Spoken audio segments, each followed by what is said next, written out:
Good evening, boys and girls, ladies, and a gentleman. Turn the lights down low and shut your faces as I wrap you in the cozy blanket of a story as heartwarming and soft as a mother's kiss.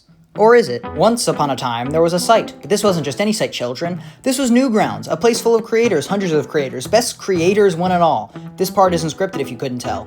Get it? But it wouldn't be very ladylike of me if I didn't tell you about the most noteworthy creators on board, Paladin and Fulp.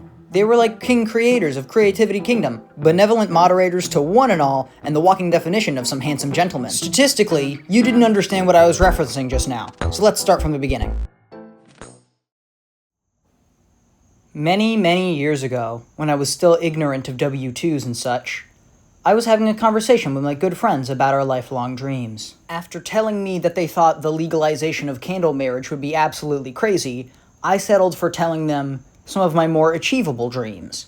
I wanted to make a YouTube channel, and upon that channel, release a video praising some of my favorite video games of all time, Battleblock Theater and Pit People, both games made by my favorite video game company, the Behemoth. When they told me that having a favorite video game company was kinda weird, I showed them some of the half-finished rough drafts of my script, and they realized that I had some pretty compelling points to make. But in the time since that conversation, I realized that all of the Behemoth games are just as worthy of my love and adoration. Those games meant more to me than they did anyone else I had ever talked to in any capacity. And one day, after a small existential episode, I decided that it was now or never. And I started on my ultimate tribute to the Behemoth. And here we are, 2 years later.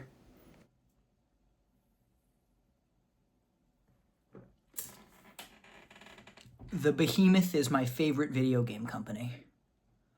Let me say that again. The Behemoth is my favorite video game company.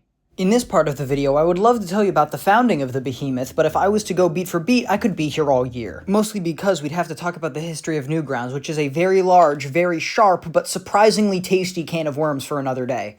To put it in the shortest terms possible, back in the 90s, a Philadelphia man named Tom Fulp was feeling really edgy one day, so he created a website to let out all that edge. But by complete accident, the site was built in such a way that cultivated certain ideals and concepts that eventually all merged together into what we know today as modern content creation. One of the creators on this website was a talented artist by the name of Dan Paladin, who got to be best friends with Tom Fulp somehow. I still don't know how it happened. They made a lot of crappy Flash games on Newgrounds, with the most popular one being this one, Alien Hominid. Then the third hero of our story, John Bays, walks into the room. He tells Fulp and Paladin that he would be willing to pay any expenses to put Alien Hominid on consoles if they were willing to put actual effort into it. Then they all founded the Behemoth together. Now that that's out of the way, let's get to the point of this video. I love the Behemoth, and I would like you to buy their games. If that's persuasive enough for you, go to the digital storefront of your choice and have at it. But if that's not persuasive enough for you, how about you take a look on what you're missing out on?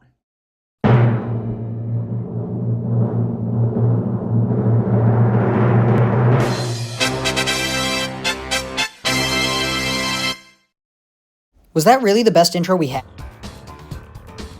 Alien Hominid is a 2005 side-scrolling arcade shooter, and it's my second favorite game ever made. You play as Alien, who is a hominid, which I just recently learned is not a slur. You're on a peaceful diplomacy mission to Mars or some shit until the American government does what it does best and fucks everything up.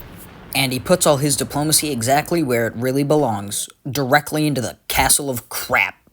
From there, the story kind of changes level by level, but the gist of it is you want to get your spaceship back and go home.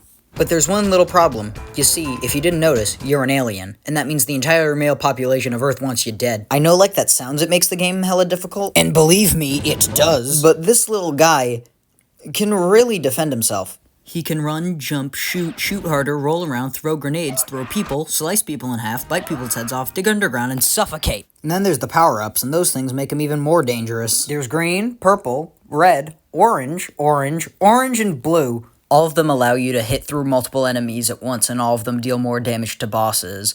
But they're not all exactly the same. They have different properties and such. There's only one thing you really need to know about them, though. Don't use the blue one.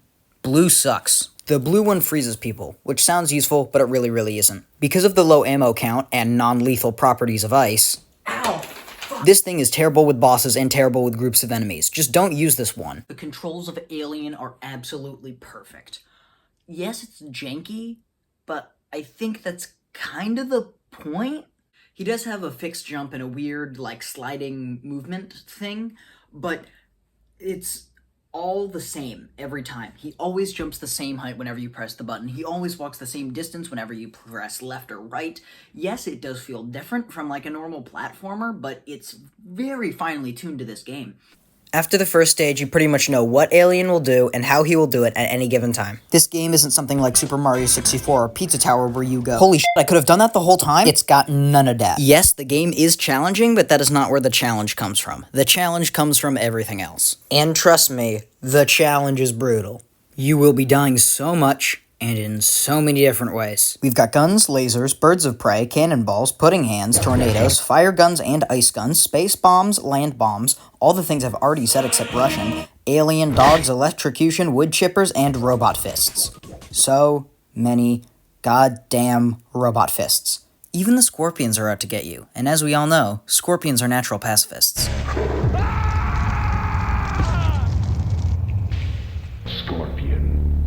Except for that one. Ignore that one. All of this really fair yet really annoying BS combined had me gaming over literally every single level past the first world. The game is still totally beatable though. I just suck at one of my favorite video games of all time. Please feel free to laugh at me. Look at this unibrow, man. I deserve it. Every single thing on that double triple bossy deluxe on a raft 4x4 animal style, extra shingles with a shimmy and a squeeze, light axle grease, make it cry, burn it, and let it swim list of things that I just mentioned has a basic pattern, and every single one of your moves counters them in some way.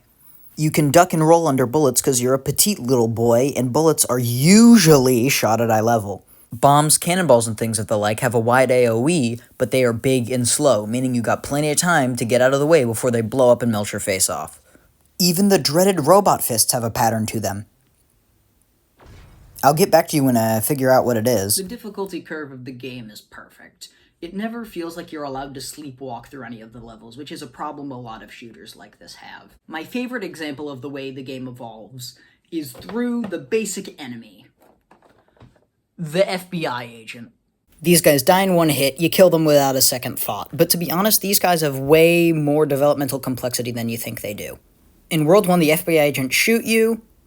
Yeah, that's about it. You can duck under their bullets and slice them for melee kills. There might be a lot of them, but at any given time they will either come off the sides of the screen, being easy to spot, or will come from the top of the screen, accompanied by a helicopter sound. But in World 2, the KGB agents will lie down and shoot you in a sniper position in order to hit you while you're ducking. They will pop out of the snow without warning or sound, giving you only just enough time to react. They also punch you in the face if you get close enough to them, but if you're fast enough and wait for the punch, you can still melee them. Then there's the Area 51 agents. Not only do they shoot low, but they swarm you in groups upwards of 9. They block your knife slices and even jump over some of your bullets. All of the enemies in the game constantly develop like this, always offering new challenges to the player. The bosses display these competencies tenfold, but we can talk about them later. Okay, let's change gears.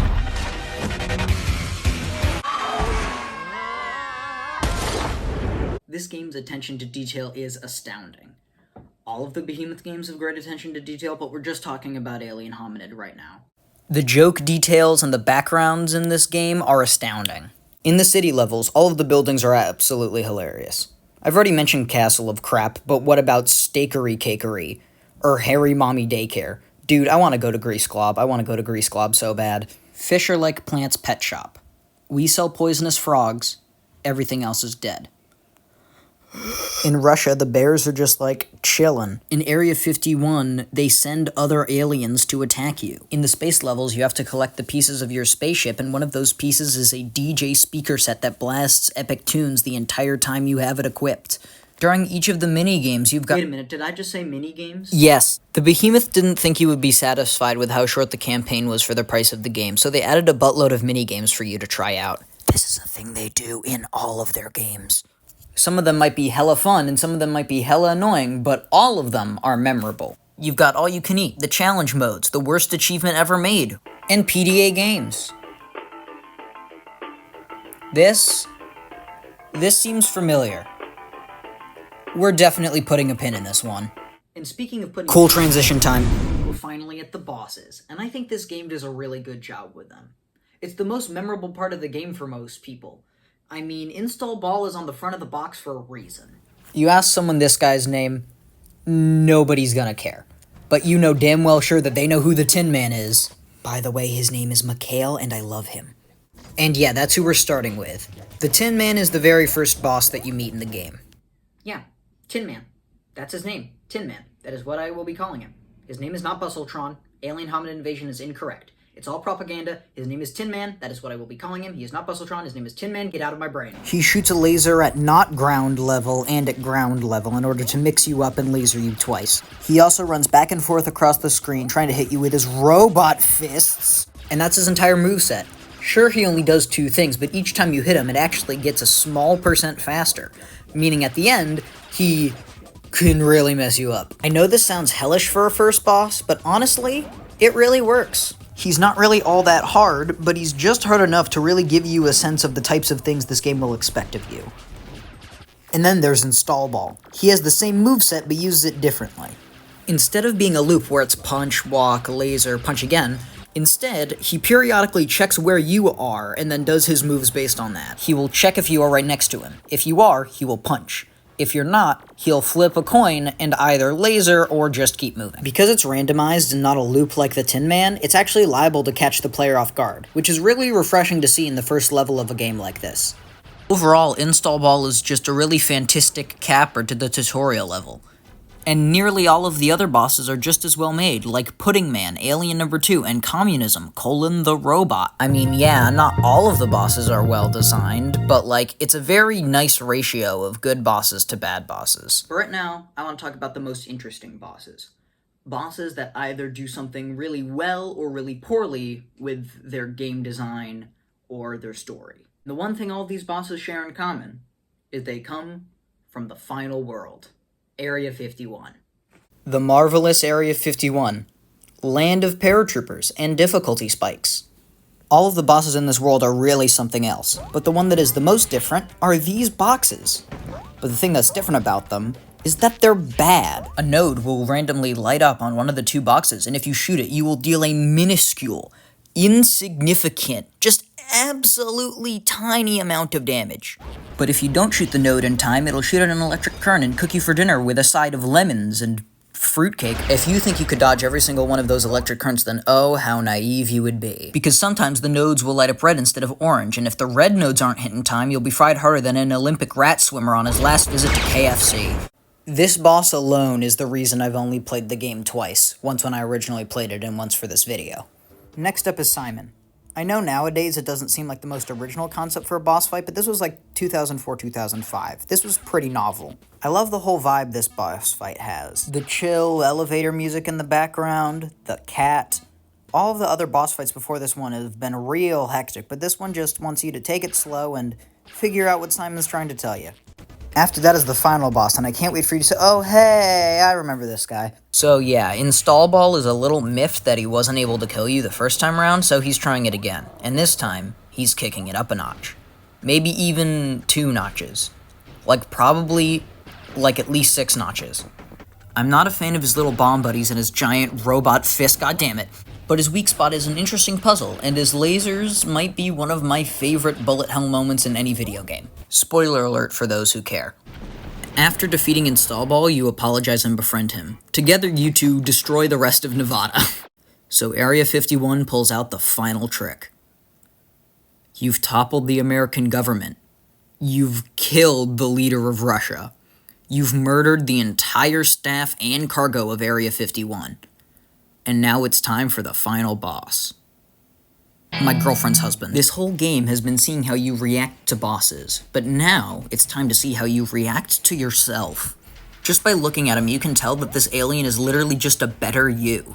His arms are bigger, his gun is bigger, his bullets are bigger, his grenades are bigger, his spaceship is bigger, and between you and me, I think he's overcompensating for something. When I said, learn to react to yourself, I wasn't lying. All of his attacks are things that you've been doing the whole game. He can run, jump, shoot, roll around, throw grenades, slice people in half, punch people's heads off, and fucking party! For a game with no dialogue, the emotions here are immaculate. He cheers when he kills you, and the agents are constantly rooting him on. The rivalry of this battle and the malice that is just oozing out of this lad is so damn palpable that I could accidentally hit my head on it.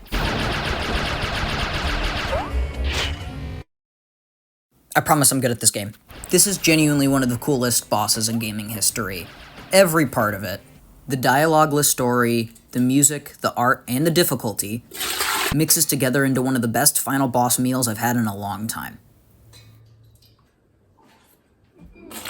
So after committing genocide and destroying alpha male culture once and for all, Alien finally gets to go home and tell the rest of his colony which planet is next on their hit list. So, overall, game's pretty f***ing great. It isn't perfect, don't get me wrong, but for the first game of a, what was at the time, brand new indie studio, you could do so much worse.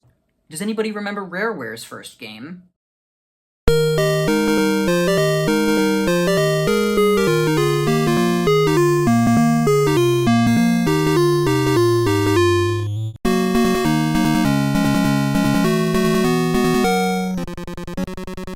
These were dark times. This game definitely isn't for everyone, but you know, if you're a hardcore tough-as-nails, retro, cheesy, gamer Dorito boy, or girl, or they, I don't judge, then hell yeah, give this one a shot. It's well worth your time and well worth the money. Look at how cheap this thing is. If you thought that review was lackluster, this is just the game that I have the least to talk about. Wait for the next one. And if you thought that review was overwhelming, buckle up, moron.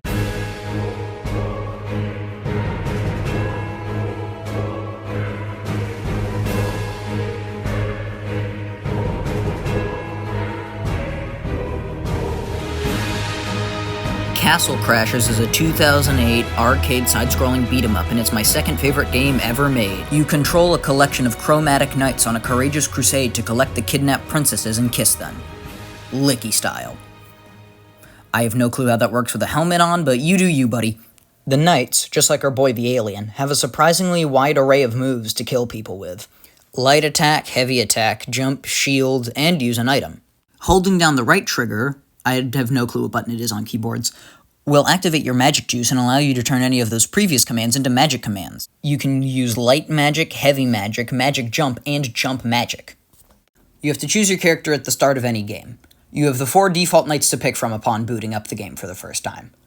Red Knight, the frantic and nervous wielder of lightning. Blue Knight, the apathetic yet determined commander of ice. Orange Knight, the happy and possibly evil thrower of flame. Or the leader, Green Knight. He farts on people. Really, really hard. But if you don't want to play as any of those knights, that's okay, because there are 31 playable characters to choose from. What is this? Today's sponsor, Raid Shadowlet? I'm joking. You thought I wasn't, though, right? You've got the bear, who has wind abilities, the killer beekeeper, who uses the power of bees, or the industrialist and the fencer, who use saw blades. The cult minion uses dark magic. There's the brute, who uses thorns and nuts and nature stuff. And the alien, who looks vaguely familiar. Or what about the Grey Knight, who can throw things and rain arrows from the sky? Or the thief, who can throw things and rain arrows from the sky? Or the Grey Knight, who can throw things and rain arrows from the sky? Or the peasant, who can throw things and rain arrows from the sky? Or the Conehead, who can throw things and rain arrows from the sky? Or the civilian, who can throw things and rain arrows from the sky? Or the Royal Guard, who can throw things and rain arrows from the sky? Or the Stoveface, who can throw things and rain arrows from the sky? Variety is the spice of life, and yes, while there is some good variety here, I get the feeling that the Behemoth just really likes the taste of salt. I don't think I can mentally recover from all that repetition. If only there were some beautiful, perfect character to lift me out of this depression. I love Pink Knight. Pink Knight is the caramel dancing right in the middle of this game's death metal playlist. Instead of stabbing people to death like every other character, Pink Knight shoots rainbows that make enemies peace sign and lobs squishmallows that explode on contact. This might be the best singular character moveset in any video game ever. That's right, I said it. Get Smash Bros. And Overwatch. And Cameo. I will be talking about the moments of this game in chronological order, because the pacing of this game is incredibly important, both to why I love it and to why I hate it. But of course I will try my best to skip over as many spoilers and secrets as I can, just so that those who haven't played it get a chance to discover it all on their own. So after choosing your knight and rocking your heart out,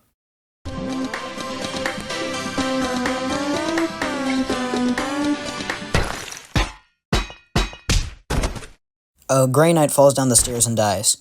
Poor dude.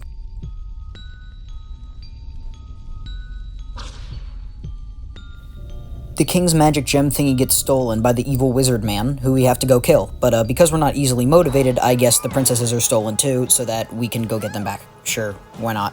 So after a quick tutorial, you get booted into level 1, Barbarian War. And it's perfect. The loud battle drums blasting in your ears, the cool as hell barbarian designs, and the fact that they look so cool and deadly really makes you feel better and more powerful when you kill them. And you kill a lot of them. These guys are very easy to kill. The music, artwork, and level design all work in tandem to make you feel like a great legend being called back into action. And after all these years, you've still got it. Even coming upon the first mini-boss, the War Machine, doesn't faze you one bit. Sure, you might take a few scratches or bombs to the face, but you beat it with otherwise relative ease. You even deal 999 damage to it in a single hit. You are invincible. These barbarians don't stand a chance against you. And even once you get to his lair, the big bad boss of the barbarians doesn't seem all that bad.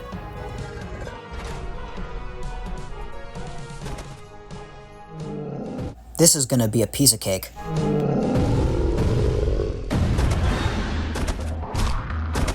They never trained us for this. The classic Behemoth bait and switch. The concept of a bait and switch is nothing new, but Behemoth does it in such masterful ways that it has kind of become a staple of the brand. Most bait and switches are story-focused, but theirs weave into the gameplay so seamlessly.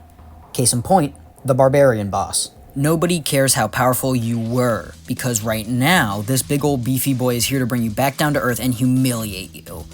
Not only does he take huge chunks of damage off of your health, but every time he successfully hit you, the entire crowd cheers and he laughs in your face. If you die here, not only do you get a chance to try again, but the game continues to show you all of the intricacies of the gameplay and how it works and how you can beat bosses like this. And when you finally do succeed, it is so worth it.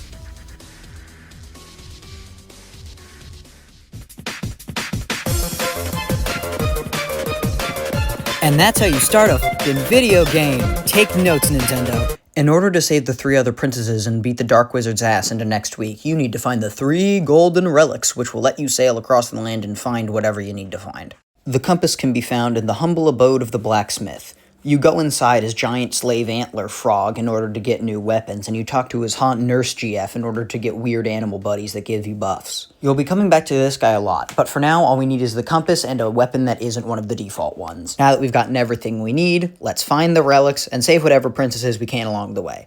Let's start by entering the forest.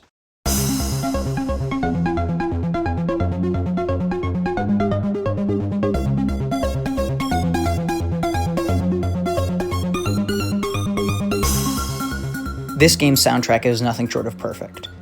I don't exactly like the songs by themselves, but in the context of the game, there's literally no better songs. These guys right here, they did an absolutely amazing job. From the goofier tracks, to the more epic ones,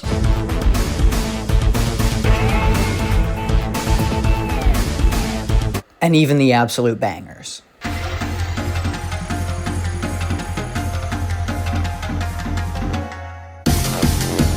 After making Geometry Dash fans feel bad about themselves and traversing through the Thieves' Forest, you get to do battle with the Troll Mother, one of the most grotesque things Dan Paladin has ever drawn.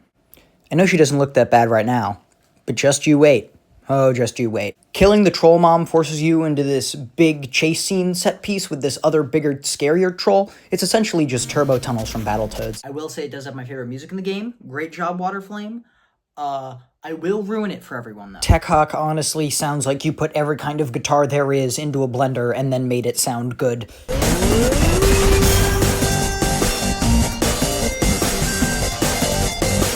But, in a later part of the song, there is a melody that may be a bit familiar to a few people.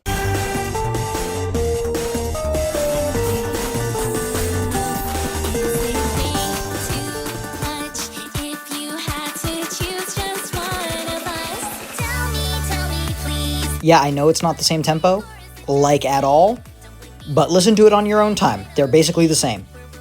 I've made this connection, and now you have to deal with it. After escaping the troll, you fall into a river and drift up it with ease. At least, that's what the legends will say. Before continuing the rest of the campaign, you realize that you are in fact level 15, meaning you can equip the objectively best weapon in the game, no debate needed. You murder a tribe of bears, I think? You find out where the other princesses are going and follow the one that takes the least amount of effort to follow. Inside the cave, you kill a giant bat who's a little too freaky. But if you want to know what happens next, I'm gonna need to go on a quick tangent. The non-campaign multiplayer features are real cool. You got a bunch of different arena modes to battle your friends in. It's super sweet. I 100%ed all of these games before I made this video. That's part of why it took so long. But one of the achievements for Castle Crashers is you need to win the arena mode 40 times online. And because this game is 17 years old, there's only one other dude online. Let me introduce you to God, or as God likes to call himself, Fire43.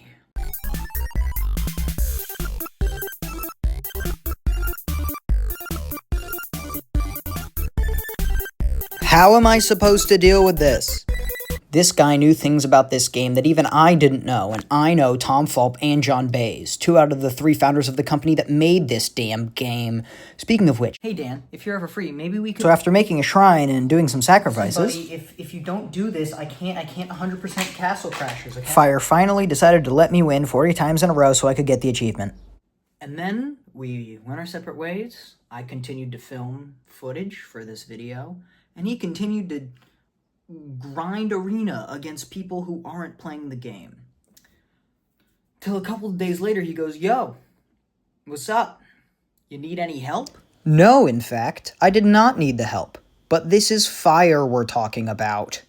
Would you turn down Ninja if he wanted to join your league team with a sandwich and chips not asked for? Now that God has completely taken your side, it's time to go and crash a wedding. This is one of the hardest levels in the whole game.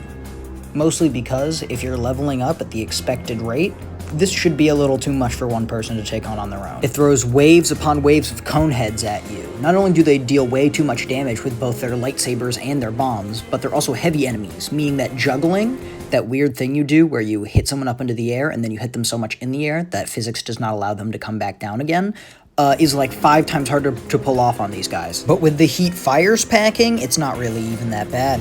The level ends with a face-off against the Conehead Groom, a battle that switches between bullet hell piano sections and a duel that is just so unfair to the player character. But with Fire by my side, it's unfair for the Groom, dude. Killing the Groom introduces his best friend, the Cyclops, who is so overtaken with grief that he steals the princess and his best friend's corpse. We, of course, give chase, because what else would we do? Would we, Hey Fire, you doing okay, buddy? Making it to the Cyclops takes grit and determination, which is lucky for me, because I don't have any, but Fire has a lot of it. While beating up even more Coneheads in his lair, you'll notice in the background that there are paintings of the Cyclops and the Groom together. This is where the misery of the Castle Crashers universe starts to set in. But we'll see more of that in a minute. Because right now, we have a Cyclops to kill, and oh boy, that did not take long at all. Man, maybe I shouldn't have a level 99 character by my side at all times. It really trivializes things, don't it? Before I let Fire go, we've got one more stop. Lava World. Here you will fight through hordes of fire demons and uncover the secret of the beefy sandwich that allows you to become unstoppable for 10 seconds at a time. You also find a quaint little place known as Volcano Town, a town known for its complete and utter lack of active volcanoes. Oh. This is where the reality of the extended world of Castle Crashers finally clicks. In this world, in terms of this story, these are all real people who really lived and really died. This thought permeated the rest of my playthrough. From this point forward, that wasn't just some mini-boss that was standing in your way because it's a video game. That was a man with a best friend who may or may not have been his gay lover, and now he's dead. And that's your fault. The fact that a video game, nay, a video game with no dialogue, nay, a beat-em-up with no dialogue got me to feel this way, it's nothing short of art. And don't worry, it gets even better from here. This is where we meet one of my favorite antagonists in any video game. Say hello to the Necromancer. They got everything right with the Necromancer. The Necromancer is a lot like Half-Light, Spear of the Church from Dark Souls 3, where the entire point is, while yes, they are a boss, they are supposed to look and act as if they are a player character. Not exactly like a Mirror Dark version of a player character, but just like someone you could play as. He's leaving us for now, but he's still going to be important throughout the rest of the story. After watching God finish his conquest of the damned, we pick up the golden steering wheel, leaving only one relic for us to find. Oh, and also this happens.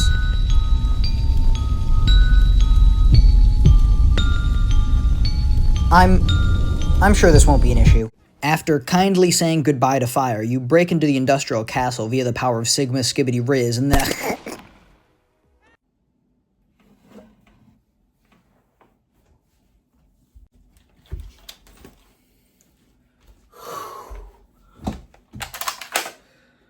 You know that wasn't really me, right?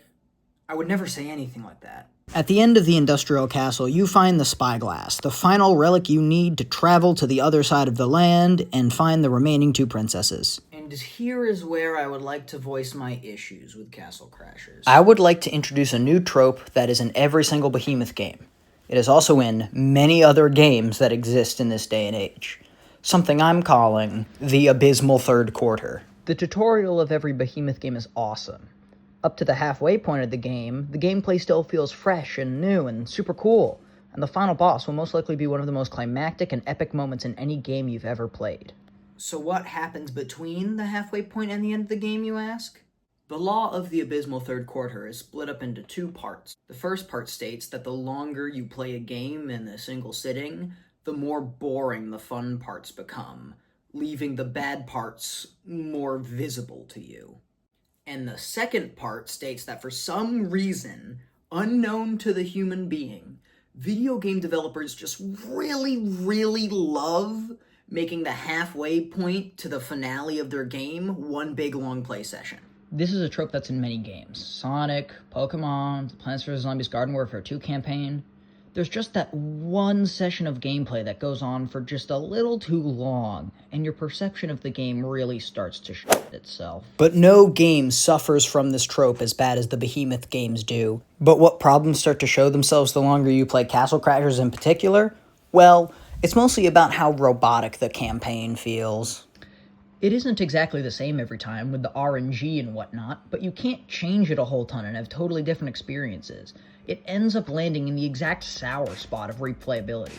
Not exactly the same every time, like Alien Hominid or a Mario game. Deep gameplay complexity with endless replayability found in trying to perfect the game, with like speedruns and challenges and stuff. But it also isn't insanely different every time, like The Binding of Isaac or other roguelikes, where the endless replayability comes from just how different each playthrough of the game can be. I replay this game from time to time, but the replays are few and far between. It's like a majority of indie animated shows on YouTube nowadays. A masterpiece your first go-around, with plenty of details that reward good observation and reruns, but the longer you experience it uninterrupted, the more the cracks start to show.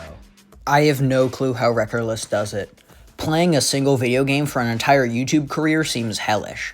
But like for massive online games like Minecraft or Team Fortress 2, like I get it, there's a lot of content to cover, but Castle Crashers is one campaign. And it can get so boring sometimes. It's good, don't get me wrong, but due to the abysmal third quarter, I still don't quite understand why it's held in such high regard as this untouchable masterpiece, the best thing that was ever on the Xbox 360. Some of the parts of this game are undoubtedly really, really good. It is still my second favorite game of all time for a reason, but I cannot in good conscience call it the best game the Behemoth has ever made. I don't understand what you people see in this game. Is it the Orange Princess? It's probably the Orange Princess, isn't it? Listen closely. This game is an ocean of fun. You're splashing around, having a great time. It's beautiful. But just remember that eventually there's going to be a drought. All of the fun is going to be soaked up by the hot, hot rays of the boiling sun. And you will be left dehydrated and alone in the desert.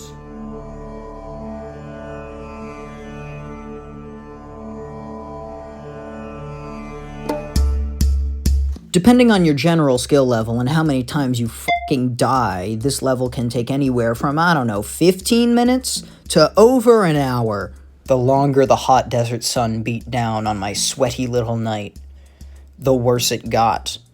Come on, I kept telling myself. Come on, you're almost there. You can make it. But the longer I played, the more problems I noticed. I noticed that moving doesn't really matter. There's no platforming and all the enemies just aggro towards wherever you are. I noticed that there are only like 7 types of enemies, given different paint jobs to give the illusion of new levels. And I noticed that whenever I come face to face with an enemy, I jump up into their face and I start to juggle. And I thought I played video games to avoid being seen as a clown. Let me put it in a language you can understand. The desert sucks. And sadly, the marsh, flooded ruins, and full moon are just as bad. I know I sound pretty controversial right now, but I truly believe that even the most diehard fan of this game isn't gonna be like, oh yeah, I love the corn boss. Like how he has 1,000,000 health. Yeah, that's my favorite part of the game. I swear to God, though, the corn boss is like way worse than the frickin' boxes from Alien Hominid. He is that bad. I hate this guy so much. Then again, Medusa is the boss that comes right after him, so I don't know. I guess this whole section of the game just balances out to being kind of mid, I guess. The abysmal third quarter finally ends with Snow World.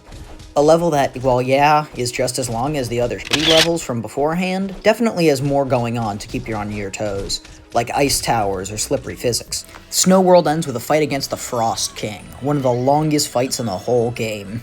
It feels so unfair, dude. He's only visible for a couple of seconds after teleporting, and he teleports again immediately once he's done with his attack. An attack that half of the time freezes you in place for like 30 seconds at a time. The only reason this fight is beatable in single player is because right outside his front door, behind a house, there's a little Yeti pet you can pick up who makes you immune to being frozen. Finally, after like 10 minutes of boss fight, you chip him down to his last little inkling of health.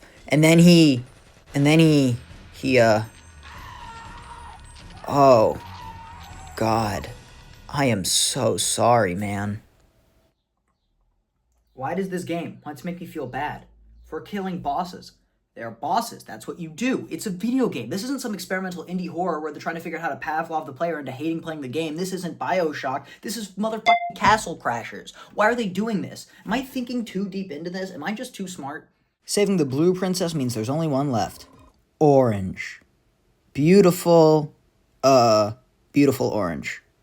And that means we've made it to the evil wizard's Emerald Castle. This is it, Luigi. After beating the tar out of a couple of cult minions, you realize that this is a boss rush, and these 4 bosses are the only things that stand between you and the princess.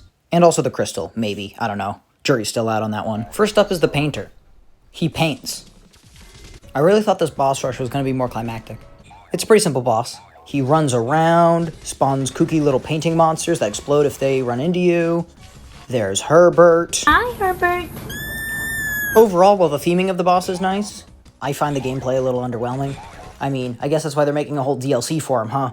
I wonder who the next boss could be anyway. Listen, dude, I'm sorry. The Cyclops does not care how sorry you are. He is done messing around. He's vomiting fireballs at you and smacking your head off of your body with a goddamn coffin? I think that's a coffin, right? Oh God. Oh yeah, it's a coffin. It's a coffin, alright. I've never felt worse for a fictional character in my life. Whether that fictional character is me, the Cyclops, or the Groom is still up for debate. But don't worry, you should still fight. You should still fight hard. Because if you know how the Castle Crashers lore works, you know that being an undead creature really, really sucks. This is more than just a boss fight. This is a mercy killing.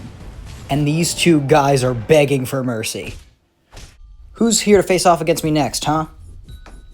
Oh, dear God. This boss fight has a different atmosphere to every other part of the game. No other entity tries to kill you multiple times of their own volition. Every other thing that you fight in this game is either a mindless beast who just wants to kill things, or a very violent person who thinks that you are standing in the way of their goal. The Necromancer is neither of these. He wants you dead and you alone, and there's no way he's letting that not happen.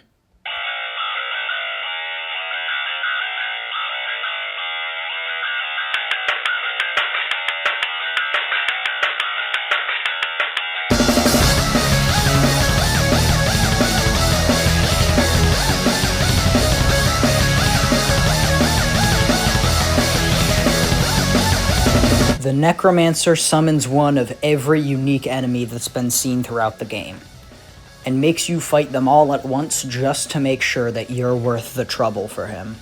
There's actually a really great YouTube comment under the song for this fight by Tack the Shovel 2247 that states, You know, I just realised a disturbing fact about the Necromancer. Throughout the game, when the Necromancer revives the dead, they are mostly skeletons. The only reasons why the bodies are skeletons are because they were bodies from the graveyard and ash-covered corpses. both of which were long dead. In the boss fight though, he brings back corpses that aren't skeletons but buffed enemies. Take into account that the arena is a torture dungeon. This means that to prepare for the fight with the knights, the necromancer rounded up enemies from past levels, brought them to the dungeon, killed them all, and waited for the knights to arrive so he could have fresh bodies to fight the knights instead of weak skeletons. I know that the necromancer's supposed to be evil, but this is beyond evil! Welcome to my TED Talk, and this is why I believe that after the fight with the evil wizard, the necromancer should have swooped in and been the true final boss. Could not have said it better myself, honestly. After killing the whole horde, the necromancer thinks you're worthy.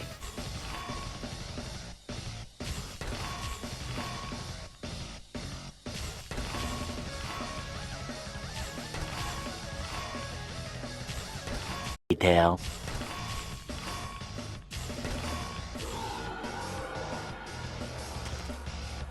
Maybe I should have picked another night. The boss fight's actually supposed to be really cool, I promise.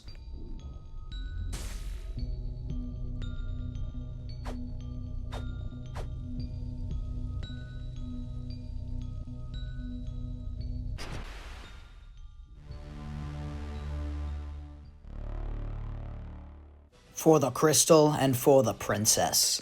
Doing battle with the evil wizard was really that easy. Wow. It really was.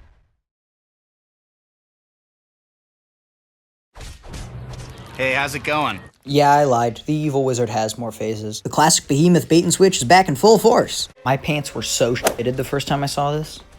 He's like a big goopy spider thing. Ew, gross. Get it away from me. He's still dummy easy though, even in his Ultra Sword Dragon final form. Killing the evil wizard rewards you with the crystal, the dragon sword, and of course, the orange princess. After a beautiful credit sequence, you end up back at the barracks where it all started, and the party can finally continue. Oh, some unfinished business has showed up. Well, I suppose we might as well end this game the way it's intended.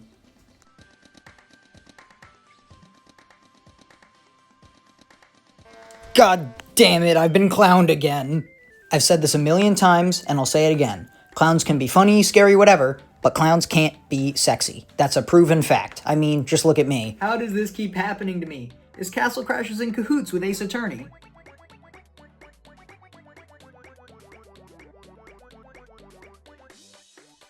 And on that frankly upsetting note, the game ends. And even after all that, there's still so much I haven't talked about. Back Off Barbarian, the DLCs, literally all of the characters. There's still so many. But I don't think I need to talk about that stuff, because with all of the information that I have given you, we can both agree that this is a pretty cool game. In single player, the campaign definitely has a couple of real low points. But other than that, there is not much I can find bad to say about this game. It is still, to this day, very awesome. But not quite as awesome as...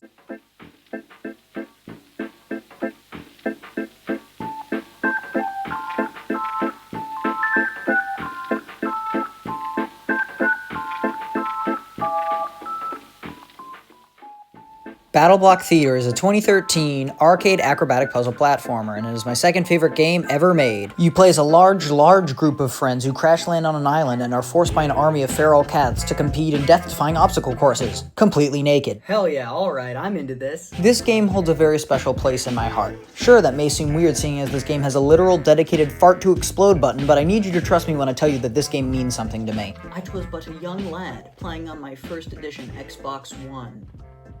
Okay, listen, if people are allowed to be nostalgic for the Croods and old Fortnite, then I can be nostalgic for the early days of the Xbox One, okay? I'd hear that oh so comforting.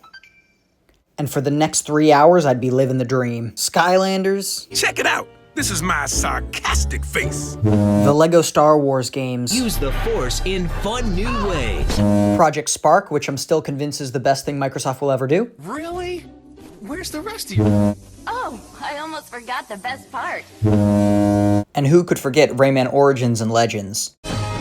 Proved himself to be absolutely... Unmanageable. I gotta stop making jokes about this type of stuff, man. My mom watches these videos. Or at least, like, I assume she does. I haven't checked on her in a couple weeks. The urge to play this funky little game struck me on a whim when I saw that it was in our library and this was the front cover. The game was above my pay grade, so my dad went to go check the ratings and saw that, yeah, it could be worse, and promptly allowed my little stupid baby boy account to play it. It then instantly became my favorite game of all time. It's a game that kind of shaped my humor in a way. So, like, why did you unblock it, Dad? All of this is your fault. You could have stopped this. But 10 years later, does it still hold up? Frickin', yeah, duh. It's a Behemoth game. It's not my favorite game ever anymore, as you may have heard, but I'm sick and tired of people like me talking about games they used to like when they were younger as if they suck now or something. Yes, a childhood classic. A perfectly fine game for those who don't know what a real gaming experience is like. Nyeh. Like, are you for real? No f***ing dude. I picked a fantastic game to be nostalgic for. So here's why Battleblock Theater is awesome, and most importantly, awesome. Let's talk about the worst aspect of this game first. The gameplay. This is one of the most tight and responsive platformers I've ever played. Yeah, when I said this game was good, I wasn't messing around. On a level-by-level basis, this game is about traversing a small maze of blocks to get to the end while killing as many armed guards and finding as many shiny things as you can along the way. Hold up, something seems off. So yeah, actually, for those unaware, the Behemoth took the most popular minigame from Alien Hominid and pumped it up with so much extra content that the outer film exploded, leaving grease stains all over the wall and a beautiful butterfly in the form of Battleblock Theater. God, that was so gross. Why the fuck did I write that? The reason this game must be so good is because they already kind of had a go at it, and it wasn't really that great. The biggest example I can think of is the play control. Both games have zero momentum buildup. You are either standing still or moving at top speed. There is no in between.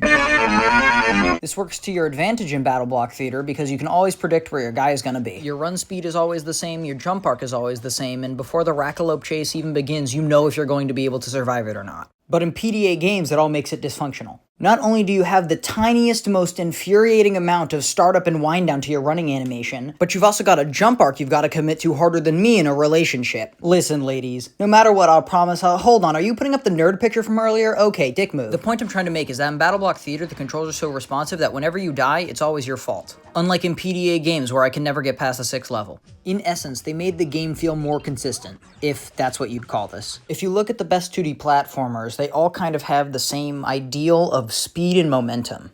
Mainstream ones like the older Sonic games and the newer Mario games really love the idea of getting into a flow state and beating the level in a single try. Indie darlings like Pizza Tower and Super Meat Boy take this idea to its logical extreme, letting you go nuts with the momentum and speed, and basically begging you to bring out the speedrun timer. Celeste lands somewhere in the middle, having slow, momentumless, almost methodical platforming when not using your dash, but as soon as the dash gets introduced, oh boy! But Battleblock Theater still surprises me because it is the only game I have ever played to completely remove momentum from the equation while still being just as functional, fast-paced, and satisfying as all of those other games I just mentioned. It's hard for me to explain without you playing the game yourself, so just like trust me on this. The controls are so consistent. The consistency doesn't only make the controls fun, it also makes them easier to learn for the people that are being forced to play multiplayer with you. Ah yes, the Behemoth loves their multiplayer.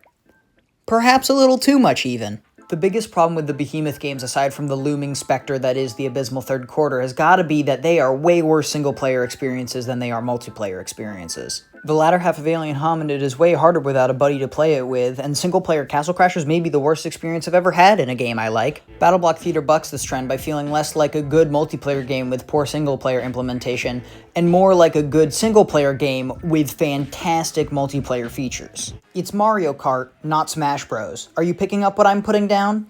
Good, because I'm going to need you to put it back down again so I can pick it up. I'm not done talking. I'm not trying to say that any of these are bad single-player games, no matter how much of an aneurysm I got from the desert. All I'm proposing is that Battleblock Theater blows these fuckers out of the water. Not only in terms of its single-player output, but multiplayer as well. 10 completely unique game modes with easy-to-learn rules that you can play by yourself against a computer or with up to 3 hostages. I mean friends. No, I mean hostages. Help! Help me!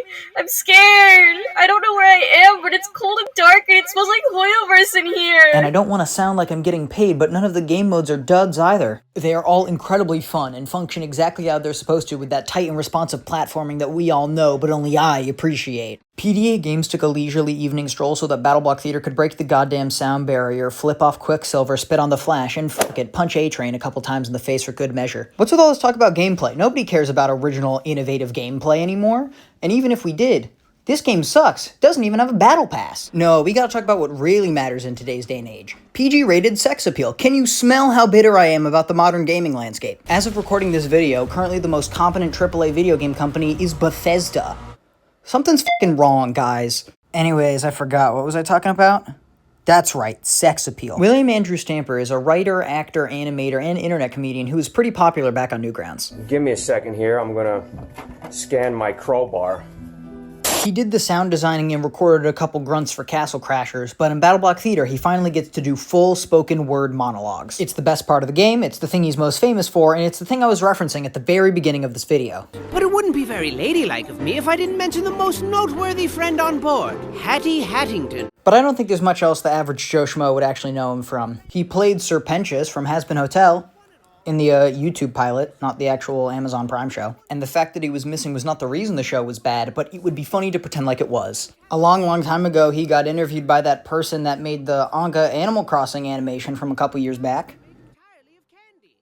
I'm grasping at straws, dog. Stamper was not in a lot of stuff. But I mean, the stuff he was in, he was really good. But that's all old news. What is Stamper up to now? Things have been a little rough for him. Yeah, this probably isn't the worst thing he's done, but it's the only thing that the government says has happened. His most recent appearance was on the Young Igloo podcast after a year off the grid face down in a ditch somewhere. And what did he have to say? It's like, do you ever just shower with your dad? That's what you do, man. All I wish for is for Will Stamper to stop getting drunk and doing drugs and doing crimes and to get back on that horse and become a cool guy again. But until that happens, I'm pretty happy with Battleblock Theater. With comedy being such a subjective concept, it's really hard to explain why one joke works and another doesn't, which is why I'm not going to be explaining why the Battleblock Theater cutscenes are funny.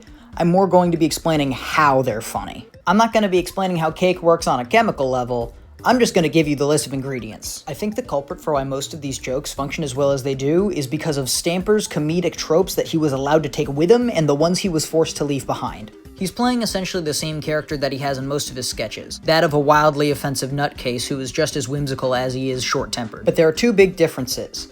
Not only are these monologues, meaning he has no one to play off of, but they're in a rated T for teen game, which means he cannot use two of his staples, sex jokes and slurs. I just want to get this out there. I think that in a comedic setting, anyone can get away with saying anything if it is a well-crafted joke at the right time and place. This rule is why edgy conservative comedians suck, Xavier Renegade Angel is the best show I've ever watched, and Your Favorite Martian is somewhere in between. A lot of Stamper's best comedy surrounds this sort of grounded absurdism. Like, I don't know, maybe Megatron is telling Starscream that he should clean up after himself after making toast. On the other hand, I can't believe how many crumbs are in the butter. And how many buttery crumbs are in the jam. In this case, it gets even funnier when Starscream starts calling Megatron slurs, because it's a thing the character wouldn't say about a situation the character wouldn't be in. It's become so far removed from reality and what we would classically consider a setup that literally every word feels like the punchline. So it is! I can't believe it's not butter! Stamper had perfected his formula, a stupid-ass marriage between lowbrow and highbrow, where exactly two characters continue to escalate a situation. But he can't do any of that shit in Battleblock. Sure, I suppose he's monologuing at the audience, he is trying to have a conversation with you, but he can't hear what you're saying, so we get something that's just kind of like a catgirl ASMR. Actually, if you put them back to back, I'm betting you could get a whole conversation. Hello, mister. Good evening, boys and girls. I'm your new roommate. Whoa, slow down, buddy. Haven't you heard? Yes, sir. Well, they've arranged for me to live with you. These bizarre cats are taking full advantage of us. Taking away some of Stamper's iconic comedic strengths really forced him to think out of his comfort zone in the writing for this game, leading to some of the most edgy, out there, and downright deranged voiceover I've ever heard in a game. I want you to watch this next clip, and if you think that it is neither funny nor insane, I need to see a brain scan. Their spirits have grown far too weary, children, and a weary spirit requires sustenance. Rich, buttery sustenance. Sustenance is only sustained by killing Hattie and starting this insanity all over again with a new person. What a counterproductively futile charade this is. When will they shatter their shackles of ignorance to transcend the bane of their self-afflicted misery? When will they stop being stupid, crazy, dumb jerks? Everyone's kind of sick of it, but I guess there's no reasoning seething with madness. Or cats, for that matter. Seriously, try talking sense into a cat. They just stare at you with their lifeless, patronizing eyeballs for like a couple of seconds, and then they just walk away. And then you're like, don't turn your back on me. And they're like, nah. And then you're all like, and then they're all like, nah. But it is what it is, I guess. It's just a giant one-sided conversation between your average Redditor and a padded cell. All of the trailers and commercials were written like this too, and it's glorious. Oh, and there's lots of stuff to collect and brag about too. And your pants will collect human feces when you see this mind-blowingly realistic hair simulation. Look at it! He also constantly comments on random things that you're doing throughout the game. Very Duke Nukem. No, wait, that's too old school. It's like High on Life. Don't fall in that liquidy stuff. You can't swim. Not only is it always funny, it's also just sporadic enough to not be annoying. He didn't just do funny voiceover though, he also composed and recorded a couple songs. And most of them sound exactly as you would expect them to. Buckle your pants, buckle your pants. Pull up your socks and dance. Buckle your pants. Buckle your pants. An instrumental version of the song is used as the backing track for the time trial boss level at the end of each world. And I think it perfectly fits the retro-futuristic gladiatorial showbiz vibe that those stages are going for. But he actually uses a different song for the final level of the game.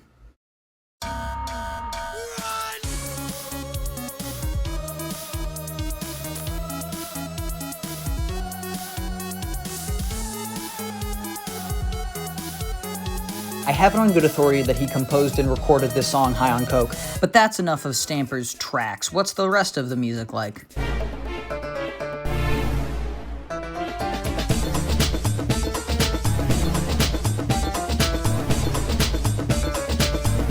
Pretty good, unsurprisingly. All of the songs here are funky, rhythmic, and energizing to help you, get up and go and do the thing on screen, but it's also low tempo to make sure that you know that this is chill, and you don't need to get that angry. It's hard to define the delicate balance between panic and calm that these songs instill in you. If I had to give it a fitting name, I'd call it something like, laid-back thrills. Hey, wait a minute.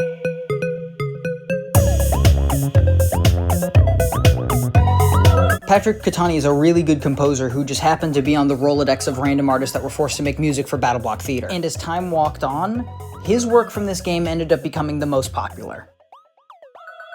The song I was just making fun of, Laid Back Thrills, has essentially become the first song people think of when they think of this game. And that's not to mention all of his other songs that are absolute bangers.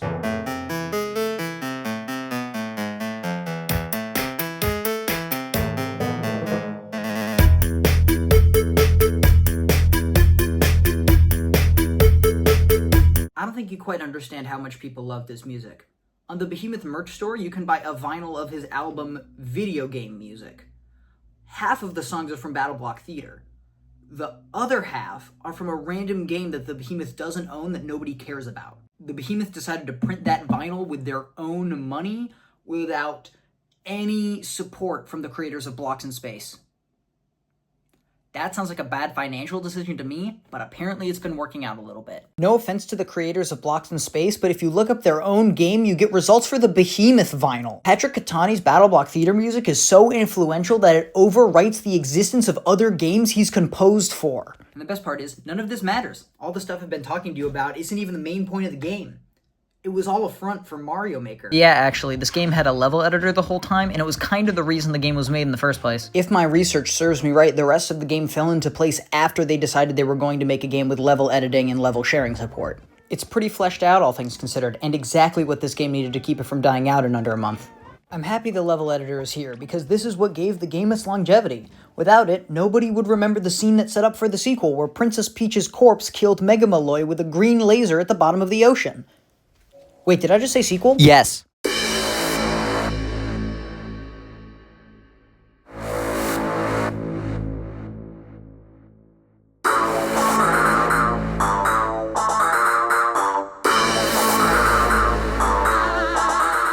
Pit People is a 2018 turn-based arcade strategy and tactics game, and it is my second favorite game ever made. You command a mix of prisoners of colonization and heroes who have lost it all on a lifelong quest to make the world a better place by killing everything that they think is making it a bad place. It is also the direct sequel to Battleblock Theater. Remember that, it'll be important for later. The reason all of the Behemoth games share the same spot as my second favorite game of all time is because, while unlike the rest of my favorite games of all time, which have stayed pretty stagnant in their ranking over the years, the Behemoth games change wildly in how much I favor them on like a week-to-week basis. And currently, at the time of writing and recording and possibly editing, this one's my favorite, hands down. But why? What exactly sets this one apart as my current favorite? Well, shut up, buckle in, and let me show you how Pit People perfectly displays its strengths before the second mission even starts.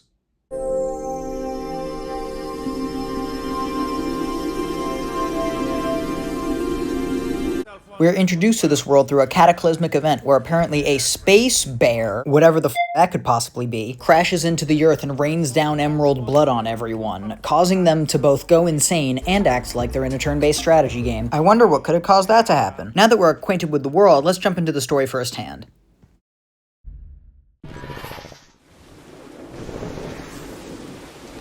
Let's see. Oh, it's Horatio, the humble blueberry farmer, loving father, and the most boring creature on the face of this planet. But what's this? Looks like you've got a spicy situation on your hands, Well, it's been nice knowing you, Horatio. Not really, but now it's time for you to die. Yes, how exciting. Not for you, of course. Strength number 1, atmosphere and story. In the previous game, Sir William Penchus Stamperton played the part of a goofy, often out-of-pocket narrator pretty well, in my opinion. This particular vault is more dangerous than telling a girl she's chubby. Oh my god! Although you could make the criticism that he wasn't exactly acting. Which is why I think that his new role in Pit People works so well. In the switch between games, he's gone from 10 out of 10 comedy gold to just kinda funny sometimes. But I think that this is a stylistic choice. Battleblock Theater is a dark and hopeless situation, alleviated by the commentary of a higher power that cannot interfere but would like you to succeed. Pit People goes in the exact opposite direction, taking a world that would like to be happy and peaceful and violently showing them that the old god is dead and the new one enjoys seeing them suffer. In the transition from game to game, we've perfectly gone from "Hey, I know that guy" to "Mom, could you come pick me up? I don't feel safe." So the main character Horatio's farm is being raided by the Child Eaters for reasons that I still can't quite place. So it's up to him to defend his child from these hooligans all on his own. At this point in the playthrough, Pit People is being pretty subversive and standing in direct opposition to the rest of the Behemoth's catalog without totally disregarding their formula and tropes. It's got the art style and comedy down pat. The world was more hospitable, no doubt. More orderly, more sensibly sickening because it sounded boring, and I hate being bored. But all of the other games were 2D side-scrolling action-packed thingy things. And this game is a weird top-down isometric strategy game. A lot slower than the average Behemoth fan should be used to. And all these other games had these bombastic opening levels that allow you to feel like a true badass even before you got a real handle on the controls. But in Pit People, you've got the one character you're allowed to control being completely overwhelmed by the enemies in front of him. Sure, he's able to block a decent portion of the insurmountable flood of arrows being slung his way, but you know that if he dies, that's it. His child will be cooked and eaten, which makes the 50% of the time that the arrows go through his shield and actually hit him viscerally upsetting. And even though he continues to persevere, the narrator still won't let up. I said Horatio dies. In fact, the more Horatio perseveres, the angrier he gets. Until...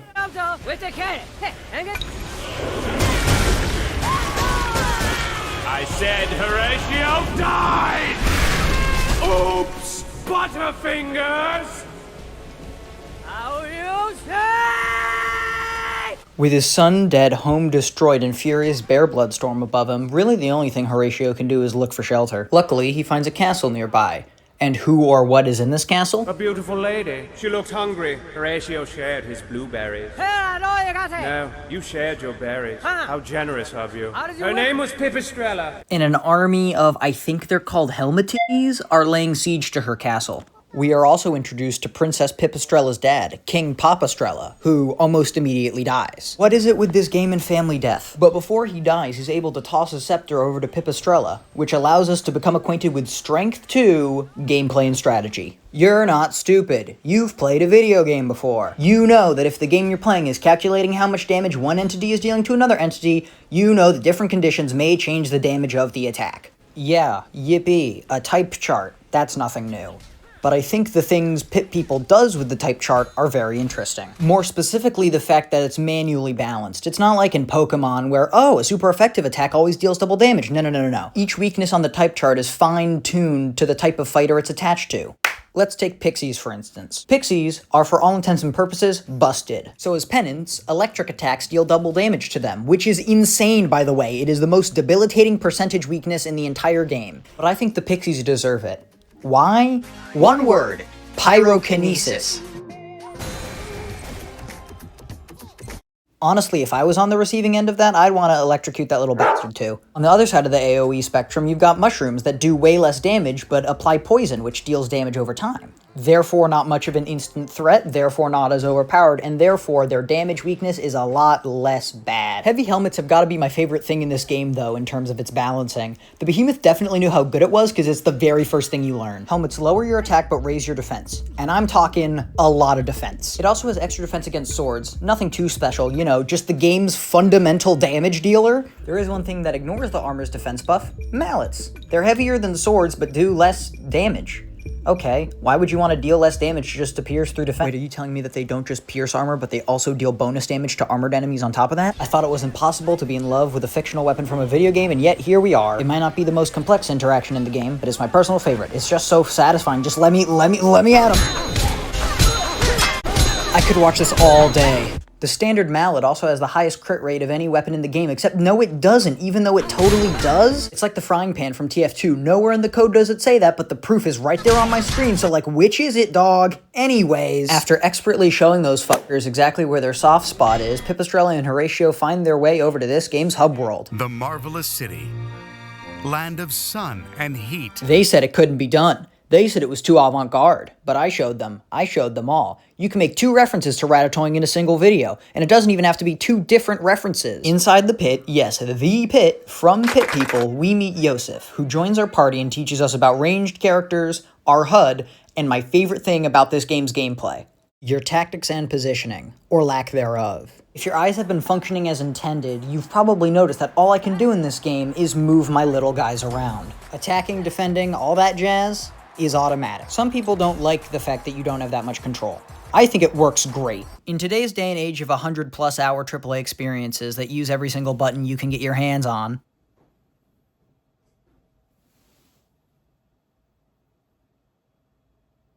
I'm looking for R3. I can't believe this. The industry standard for buttons is 17, which is big enough already, but you're telling me it can go as high as 104? What I'm trying to say is, it's nice to have a game with stripped back and simple controls, so that really the only thing you have to worry about is where your guys are standing. But just because it's simple doesn't mean it's easy. You ever tried talking to a woman? The reason strategy isn't easy in this game is because all of your fighters are really dumb. Hey pal. You just blowing from Stupid Town? If there are multiple enemies in attacking range, your fighter will just try their best and attack one at total random.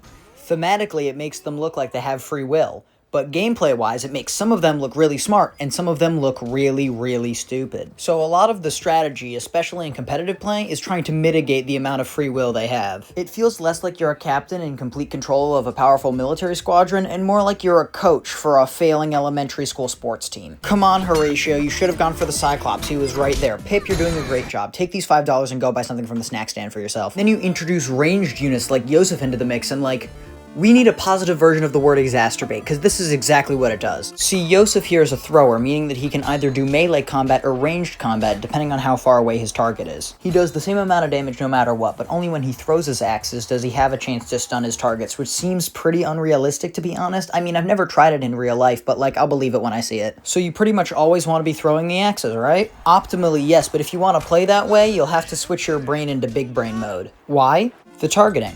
Sometimes they'll throw the first axe at one enemy and the second axe at another enemy. Sometimes this will work in your favor, but most of the time it just cuts their stun chance in half. And even if it didn't hurt their stun chance, you'd still be aiming for the totally wrong guy. This strategic mindset also applies to wraiths and their chance to debuff, rainbow horses and their chances for their horn to explode, and gnomes and their chance to be actually useful. Listen guys, all of that defense you have does not matter when you have as much HP as I did in middle school. Anyhow, I believe my point is made. You get it! The restrictions put on this game's controls actually make it better because of the way your units work. And speaking of units, strength number 3, world building and art. This will be a bit of a quick one, but I think it's a worthy detour. Even before the second mission, all the stuff the world has showed you is very intriguing, and looks just as cool too. I love that there's a death cult of people who wear dead fish parts and worship a giant sea monster that lives in a lagoon of blood, but who also all talk and act like 1950s greasers. I love that there's a magician named Jerkomedes whose job it is to ruin Horatio's day. And I love that the actual factual country of Spain is in the process of colonizing the continent this game takes place on. This is Sophia, and she's the way that this game teaches us about all the units this game has to offer. Because she wants to report back to Queen Isabella about all the new types of creatures she's documented and recruited. Yeah, remember when I said prisoners of colonization earlier? I wasn't lying. You've got things like cupcakes that heal people, mushrooms that fart on people and deal poison damage, and the hair trolls have had a massive glow up from Castle Crashers. Oh wait, and actually the troll moms too, they've become 5 times more grotesque and terrifying than they ever were. After recruiting Gluten the Cupcake, the tutorials are officially over and the game pretty much stops railroading you. Sure, they tell you that if you want to start the first story mission, you have to recruit another character, but like, you are super free to go do all the side quests you want at this point. But because I'm a good little boy, I set off to recruit another character. While traveling across the world map, I'm still trying to figure out what this game's identity is. It's been serious, depressing, darkly comedic, super silly, but like, the full picture hasn't really clicked yet for me. And then finally, I enter a random encounter to capture someone.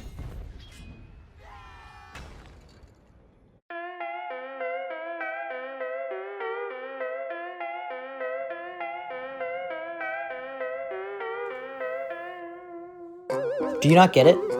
Do you not know who I am? I've been playing this game since early access day 1. I am him. I mean, not actually him, not like Jeb, the guy who started. It doesn't matter. Because I'm getting the idea that you still don't understand.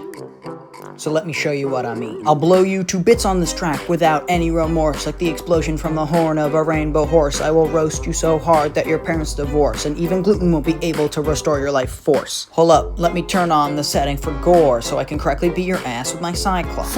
You'll never get better, not even if you play more. You couldn't even get double digits on your pit score. If you think that you're hot shit, then step up to the plate and prove it. But no, if you go around with me in the pit, I'll slice your head off with 1, 2, 5, or 12 crits. Call your S Horatio the way your berries are blue. I got Haley in my bed and Pip and Soph with me too. I'll whip out my cancer stick and I'll bring you to your doom. You did your best and you still stunk like you're a damn mushroom. Everybody hail to the Goblin King.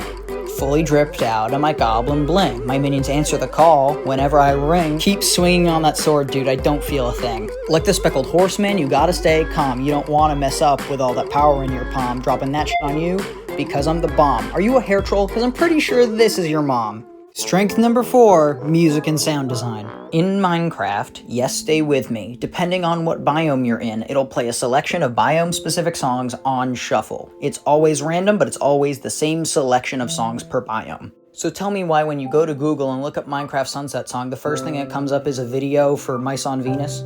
Same thing with Aria Math and the Sunrise. I don't know what strings the RNG gods pulled, but nearly everybody who's played Minecraft has experienced these 2 moments. And I believe that there is a very similar moment in Pit People.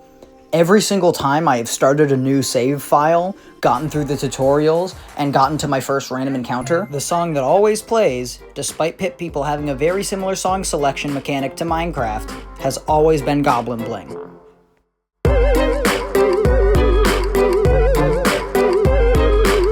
And I think it sets the tone perfectly. I am of the opinion that the more control a single artist has over the soundtrack of a video game, the better it sounds overall. Patrick Catani doesn't have control over the entire soundtrack, no, that happens in the next game. But he still has control over enough of it that he gets to do some really cool shit. The final boss theme is a remix of the title theme. The tempo of most of the battle songs are weirdly multiplicative of each other, so that the idle animations of the fighters always match up with the music. All of the songs are incredibly different while all being distinctly Patrick Catani. Or more specifically, distinctly pit people. It boggles my mind. I can't think of two songs more unfitting for a hexagonal turn-based tactics game than No Gravity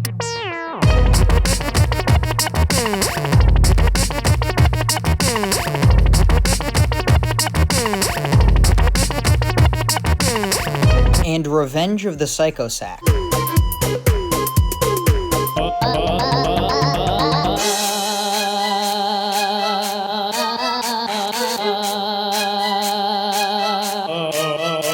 But you put both of these songs in a game that has Jerkomedes in it, and it just works. It just works. I don't get it. Could someone please explain it to me? The rest of the sound design is also great, but I really want to talk about the voice acting. And yes, I'm calling it voice acting. If you can call it that in The Sims, you can call it that here. I've already talked about how good Will Stamper does as the narrator, but he also does really well as every other male character in the game. Except for Yosef and the Emissary. They're both voiced by developers, which I don't know if you've heard of either of these guys, but I think they're a pretty big deal. Piper Faye actually brings a lot of motion and life to Pipistrella, despite saying literally 0 tangible words. Monica Franco does a great job as the Gorgons, and only the Gorgons. But it's actually kind of crazy that she's here, because that means I get to say that if I had a nickel for every voice actor and pit people that played an important character in the pilot of Has Been Hotel but got recast within the final series, I'd have 2 nickels, which isn't a lot, but it's fucking bizarre. All the other female characters like Sophia, Haley, and the Vampiresses are all voiced by Ashley Birch, who, if you don't know who that is, I need to know the weight of the rock you're living under. Let me give you a hint. Sasha, what did you just shove into your bag? It's something that's definitely not bread. Nothing? Okay, how about this? Will you tell me where Araya went? You ask a lot of questions. Only when I'm not getting the answers I need. Fine, this one ought to work. Oh. Scout, it's Pauling. Tell me you got the briefcase. Yeah, sure. And nobody saw you. Basically nobody. Scout, I'm here right now. I have nothing interesting to say about her performance. She does a great job, because of course she frickin' does. I just find it kind of funny and insane that such a prolific, albeit nerdy and niche voice actor got into a game that nobody... only I... Well, I mean, I am kind of a... Nobody cares about it. But all the strengths that you have seen come together in a wonderful scene. I shouldn't have taken those Dr. Seuss pills. People keep, forgetting my name. I keep going, hey, I'm Ethernet Jack, and they go, who? The party breaks into Helmator's castle and pursues him onto his personal space shuttle. Upon killing Helmator and completing Pipistrella's revenge arc, a realization comes to you. This space shuttle is in space. You know what else is in space? You're quite good at barely scraping by, aren't you, my resilient little worms? Yet I could close my paw and squish you like the very berries Horatio's worthless farm produces. You're depressing me, Pip. Why the long face? Your hands are bloody with the sweet tang of revenge. Problem solved, right? So turn that frown upside down. Hey, no! Oh, have we bonded? How precious. Horatio, do you like Hansels? The Behemoth has always preferred these, emotionless force of nature type of villains, but it's finally time that they gave us all what we knew that they were capable of giving us. An irredeemably evil, petty gay asshole. A very classic Disney move. I love everything about this scene. The animation is great, each line is delivered perfectly, the emotions are real, and it is painful to watch in the best way possible. And what a curveball, Horatio? And speaking of Shut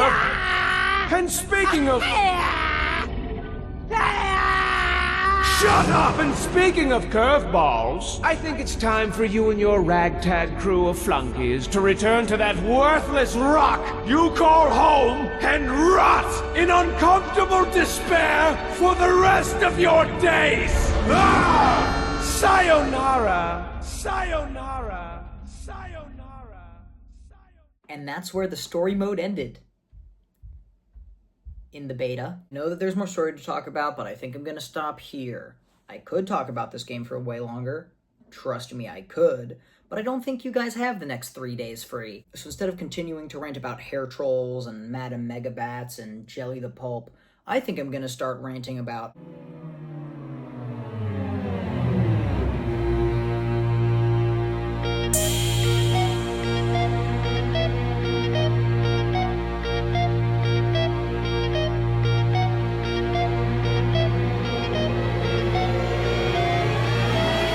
Alien Hominid Invasion is a 2023 side-scrolling roguelike arcade shooter, and it is my second favorite game ever made. Yeah, I know. I'm just as surprised as you are. When I saw that very first trailer as soon as it came out, I was crestfallen. The trailer was literally edited to make it look like the gameplay was repetitive. And the edges of that classic sketchy Dan Paladin art style had all been sanded off, like this had become like a real company or something. They still had Patrick Catani on for all the music, so that's a good sign. But all of the other pre-release stuff for this game did not look promising. Let me put it this way. The last game trailer I watched that had these exact same problems was Super Meat Boy Forever.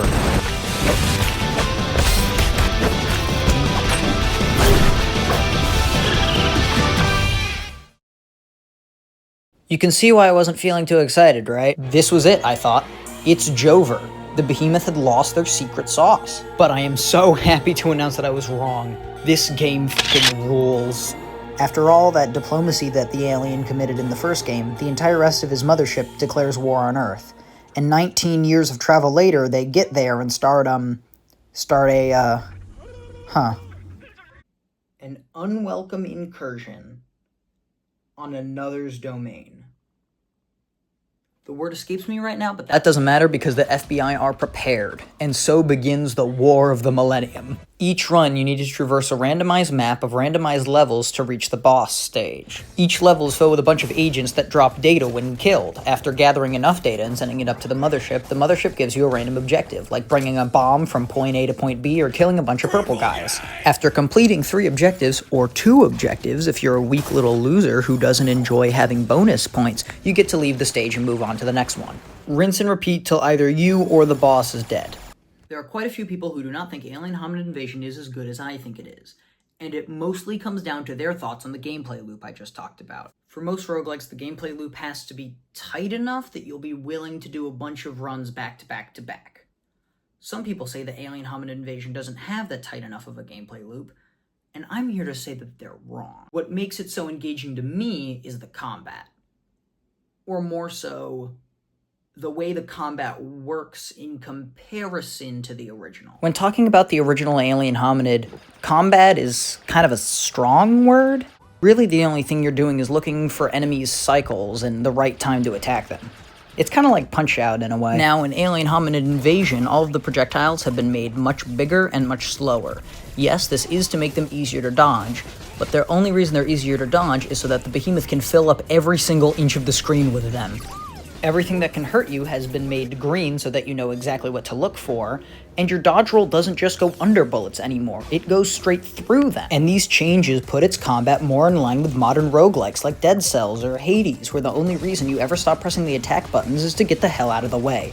Essentially, the name of the game has changed from pattern recognition to and I love it. Sure, if I played this game 24/7 for the rest of my life, I'd get bored of it eventually, but goddamn if the combat isn't satisfying enough to keep me coming back for a good while. So while I think the combat helps the gameplay loop, I think the customization is also a big factor. A big part of roguelikes is what kind of build you're running. And for the uninitiated, in video game terms, your character's build is the arrangement of stat points and or gear for your character that will allow you to achieve the best results for your playstyle. Thank you, Radical Larry. I don't know what I'd be saying in this part of the script without you. Most modern roguelikes really only expect you to have like a third of a build at the start of each run, and you're supposed to expand out the rest of your build with upgrades randomly given to you throughout the rest of the run. These upgrades can help you or they can hurt you. This is one of those things that makes or breaks a roguelike for me personally. I don't think Alien Hominid Invasion does mid-run upgrades very well, but I will say the pre-run build customization is amazing. The pigment just changes your color, the head changes what kind of headgear you're wearing, and it can give you a stat buff, but it more often than not isn't going to change your build. The boost is where your build is really at. You can fill out these two bad boys with pretty much any stat change you want. Higher dig speed, done. Chance to fire double the amount of bullets you normally would, all yours. Damage against robots? I guess. My favorite part is the weapons. This game has some insane weapons. The standard alien blaster pretty much can't be beat. Shooting bullets just as fast as you can mash the buttons, this thing can output some nutty damage if you're willing to get carpal tunnel for some stupid video game. 6 chambers is like the standard alien blaster, but it deals double the damage at the cost of needing to reload every 6 shots. Mothership Issue has rapid-fire homing missiles that do really, really shitty damage. Like, I mean, if you're a big fan of the Chaser from Cuphead, this is for you. Any enemy hit by the lightning gun will get all static-y'd and deal damage to any enemies next to them. Yeah, the status effect doesn't deal that much damage, and like, neither does the initial bullet. But did school ever teach you anything? Did you ever go to math class? Low caliber plus low caliber equals high caliber, dummy. The Collider at first just kind of seems like a bunch of stats Frankenstein together. Low fire rate, high damage, triple shot burst that is affected by gravity and bounces off of surfaces. How is anyone supposed to use this weapon? But then you realize, it doesn't only bounce off surfaces. It bounces off of the edge of the screen, even if there isn't a wall there. That's when this thing becomes truly special. The dual laser was my favorite when I first started playing this game. Mostly because it, by default, had a piercing projectile. That didn't suck. I'm sorry, Acid Shot. It's not my fault that you don't deal damage. Oh god, the repeater. Where do I even begin? The repeater seems like full auto rapid fire. Nothing special or interesting about it. That is until you stick 2 of the exact same upgrade on it. Be it crit chance, raw damage, or my personal favorite, fire rate. And then, in less than an instant, this becomes the most fun weapon in any video game I've ever played, shredding hordes of agents in mere frames with unrivaled single-target DPS. Just be warned, armored agents do not care. That's not even to mention things like the spread shot, mega shot, sawn-off, irradiator. Basically, this game has a really good quantity-quality ratio of weapons. Oh yeah, and the mutations are cool too. They're just an extra special attack that you do every so often, and you unlock a new one of your choice after beating each boss. There's the classic grenade, and there's the jetpack, and the weapon switching, and show-off, which does nothing except lower your maximum health. That's genius. But Vampire's my favorite. It travels a huge distance, insta-kills any small agents, and heals you for a huge chunk of your health whenever it functions. It's just the perfect panic button for my high damage, low health playstyle. Well, after all this tongue bathing I've been doing, surely there's gotta be something bad about the game. Something that I don't like. I mean, I know no one cares, but I kinda think the comedy and story aren't really up to par with the previous games. On the comedy side, this game doesn't really seem like it wants to be funny, more so than it wants to be goofy. Unlike all the previous games where I was lolling my lol off, I was pretty much just sitting here, enjoying myself, having a good time, which sounds like a downgrade, but it's not. It's really not. It's fine if the developers want to put their focus towards other parts of the game. Could someone just tell me why one of that other parts of the game was not the story? Before the game even began, I had come to terms with myself that I was not getting anything like Pit People.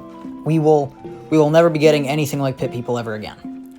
But like, I was expecting something at least on the level of like Castle Crashers. Maybe even like Castle Crashers with the Necromancer boss fight included? Don't get me wrong, the cutscenes look gorgeous, the animators and artists did a fantastic job with them. While the animation does look very good, it still has that Subspace Emissary problem where it doesn't matter how good everything looks, you just really need some dialogue. Yeah, it's not the most complicated story in the world, but like, who's this, who's that, why do they matter? Oh, that's why they matter? You could have told me earlier. And like, this isn't that big of an issue, the rest of the game more than makes up for it, honestly, I didn't want to seem biased. And honestly, for as much as I've been complaining, this game definitely has the bosses that I least want to spoil. All I'll say is for the final boss, the Behemoth bait and switch is used really well. That is, if you understand what's going on, which I did not on my first playthrough. You know that when the only way you can understand what's going on is by heading to the wiki, you've got a real problem on your hands. I also seem to have this other problem with the cutscenes that I can't focus on them. It kind of feels like the beats are too sick in the background. The tongue bath has resumed. The music in this game is fantastic. Patrick Catani knocked this one out of the fucking park. I truly believe there is no better auditory process to convey whatever the hell this emotion is supposed to be. It actually feels kind of illegal, the amount of synthesized alien funk being injected straight into my veins.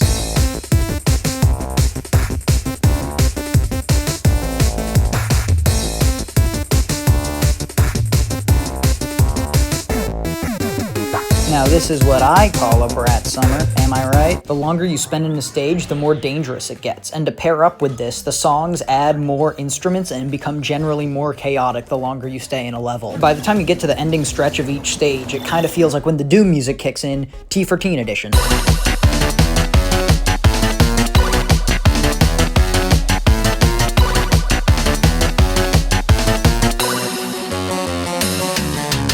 Especially during the later waves of some of the bonus rounds, oh my god. I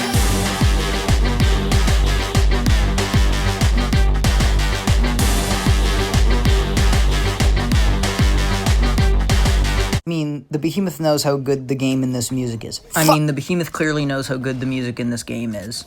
They literally posted this video to their official YouTube channel.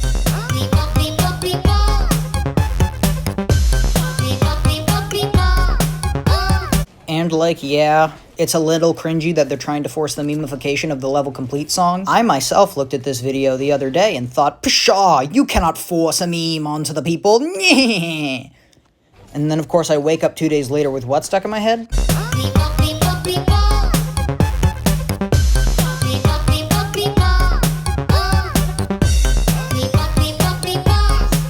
This is a disease, I'm sure of it. But is it my favorite Behemoth soundtrack? No. I personally think Pit People's just a smidgen better in context, but I definitely listen to Alien Hominid Invasion's soundtrack more outside of the game. But I think to finish this off, I should talk about the thing I was the most afraid of going into this game. How's the animation? In my humble but pretty much factual opinion, pretty good. Yeah, the art style's not 100% faithful to their older games, but like, should it be? Do you think Pixar should still be making this shit? Not to mention the animation is bright, colorful, well-shaded, expressive, powerful, and oh baby, look at that frame rate. You cannot argue with that fluidity. I don't know if I'll be able to find it. I'll tell you if I will. But my favorite animation is the whole game. It's from the charge shot of the alien blaster. It's from the normal attack of the sawed-off shotgun. It's from using vampire. It's just, you hit them, and then the entire front half of the agent just comes off, and it looks fantastic. Basically, if you want to play a roguelike that has awesome weapons, great gameplay, rockin' music, and juicy sound design, then yeah, play this one right now. Honestly, Alien Hominid Invasion is the one I'd probably suggest to a random person off the street. The original Alien Hominid is too hard. Castle Crashers has too many issues and bugs. Battleblock Theater. It's like doo-doo casserole with a side of butt salad. Yeah, I'm good. Pit People is too niche, and Behemoth... well...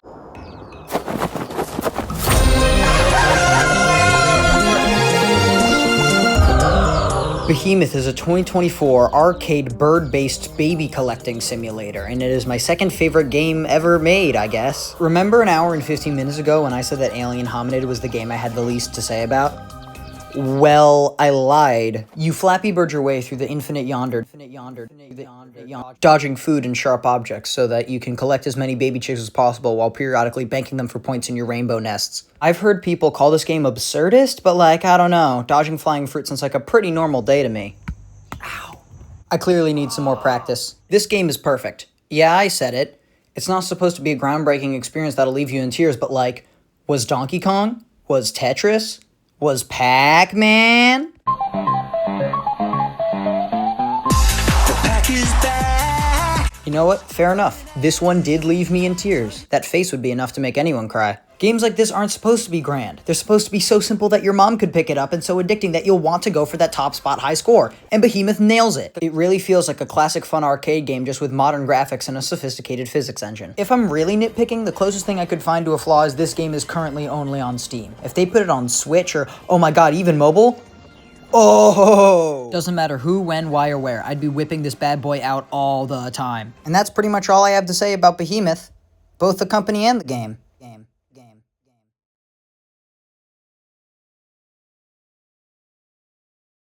It's time now to talk about what we've learned today.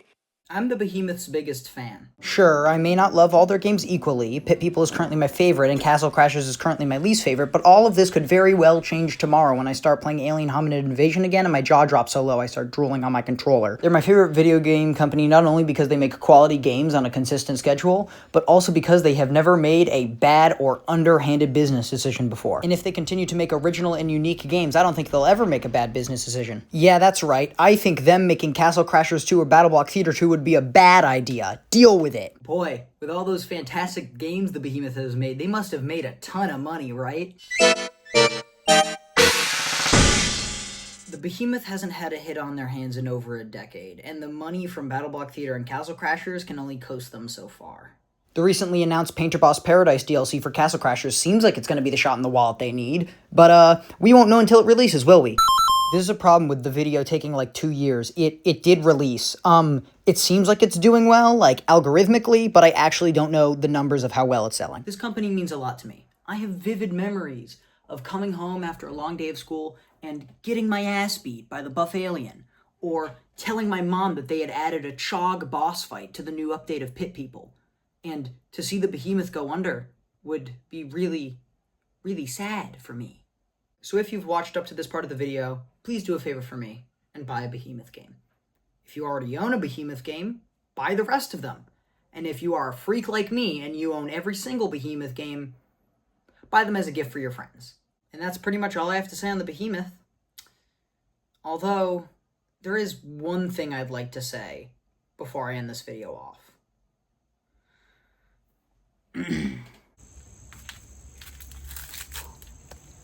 Dan Paladin, thank you for not only thinking up some of the funniest and most entertaining games I've ever played, but thank you for also making most of the art for them. That must have been a big lift. Oh, and I mean, if you want to, we could still... Tom Fault. Sorry I was a couple years late to the Newgrounds party, but I'm glad I could be there at all. I don't know what primal connection I have to this website, but it feels like it was made for me somehow. So thank you for making the Behemoth, and helping me out with that one school project that I emailed you for. John Pace, thank you for not freaking out when I knew who you were and forced you to take a picture with me. Like, no offense, but you do kind of seem like the third guy on the Apollo 11 mission that is the Behemoth. Stamper, if you're not dead, and you somehow find this video, thank you for making me laugh when I needed it the most. And, I mean, if you're not dead, contact me. It's not going to be done for many, many, many years, but I have a project that your voice would be perfect for. Patrick Catani, thank you for making some of the best music I've ever heard in my entire life. Keep funkin' on, man. And finally, to the rest of the Behemoth staff, thank you for making, this possible. I guess. And I think that takes care of all the business. So yeah. Remember to buy a Behemoth game, and I will see you...